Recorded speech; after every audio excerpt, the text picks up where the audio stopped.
Mga kumpanya ng langis sa hindi raw patas na presyo ng petrolyo. Live mula sa Pasig, nangunguna sa balita si News 5 Senate Correspondent Mean Los Baños. Mean, bakit tingin ng mga senador unfair ang singil ng mga kumpanya ng langis?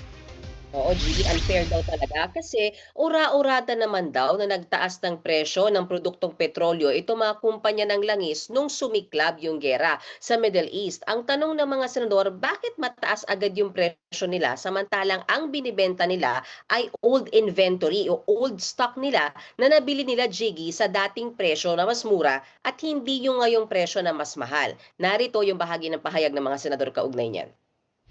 Unfair sa ating mga consumers. Wala pang pagtaas ng mga binili, pero tinataas at sinisingil na sa consumers. Yun ang risk ng pribadong sektor. Nagkaroon ng February 28 na surprise attack. Pero, yun ang posisyon ninyo. Dinidefend po ng DOE yung pagtaas ng presyo ng bilihin na binili ng murang presyo nung wala pa yung gera. Dahil nga deregulated, ang problema, hindi nakikita ng DOE kung magkano yung presyong ibinili ng oil company. Nakatago yan hindi talaga nila pinapakita yan. Mean, anong paliwanag ng DOE sa usaping ito? Ang paliwanag dyan ng Department of Energy, Jiggy, yan yung tinatawag na replacement cost. So ano bang ibig sabihin yan? Ibig sabihin daw niyan, ikinakarga ng oil companies doon sa presyo o doon sa presyo ng imbak nilang gasolina o diesel yung kanilang gagastusin sa pagbili nung mas mahal na presyo. Kumbaga forward thinking sila para yung pambili nila ng mas mahal, makuha na nila doon sa kikitain nila from the old stock. So yan ay nangyayari dahil sa oil deregulation law. So alam naman natin that under the oil deregulation law, wala talagang kontrol ang gobyerno sa pagpipresyo ng mga produktong petrolyo dito sa ating bansa. Narito naman ang bahagi ng pahayag ng DOE. We only explain how business operates under normal circumstances. We have computed na sobrang laki nga po ng diferensya ng pagbili sa week 1 to week 2. Ang bilis kasi ginamit yung replacement cost. Pag bumaba naman ang world price, hopefully soon, kung mangyayari, anong koordinasyon o mekanismo ang ginagawa ng pamahalaan ng gobyerno to protect naman the consumer? Mabilis pagtaas. Pagbaba ng world prices, ano ang inyong mekanismo? At anong sagot dito, Mean, ng mga oil company? Jiggy, ang ikinakatwiran ng oil companies, yung replacement cost na yan daw talaga yung pinapatupad sa lahat ng binibentang commodities all over the world.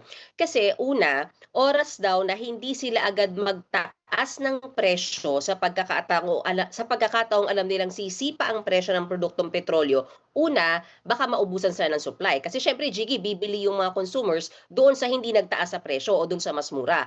Pangalawa, hindi sasapat yung kita nila na pambili nung mas mahal naman na cost noong produktong petrolyo. Pero alam mo, Jiggy, ang paliwanag na yan ng oil companies, hindi yan bumenta kay Senator Rodante Marcoleta. Pakinggan natin yung kanilang mga pahayag. 3 billion per day ang kinikita nila amidst the sufferings of our people. The level of consumption per month of diesel and gasoline. So did the DOE check this? How far did you monitor this? The peak demand. So the supply or the inventory will be short. If I sell at 100, which is the acquisition cost of last week, will I have the cash flow to buy the inventory in order to continue the business? I may not.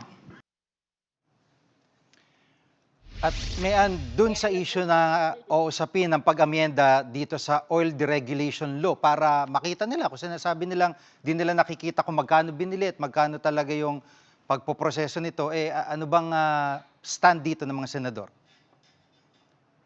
Puwede. May mga senador na gusto talagang isulong na yung oil deregulation law at, nangunguna na diyan si Senate President Tito Soto. Pero alam naman natin, Jiggy, kapag inaamyendahan ng isang batas, hindi yan gano'n kabilis kasi magkakaroon ng committee level hearings, committee reports, tsaka pa yan pagdedebatehan sa plenaryo. So isa sa mga nakikitang solusyon, nila Senator Win Gatchalian, baka puwedeng aralin na magpataw ng windfall tax sa mga kumpanya ng langis. So ano ba yung windfall tax? Sa madaling sabi, Jiggy, yan ang buwis na pwedeng ipataw ng gobyerno sa mga kumpanya na sobra-sobra naman ang kita sa panahon ng krisis. So yan muna ang latest. Balik sa iyo, Jiggy.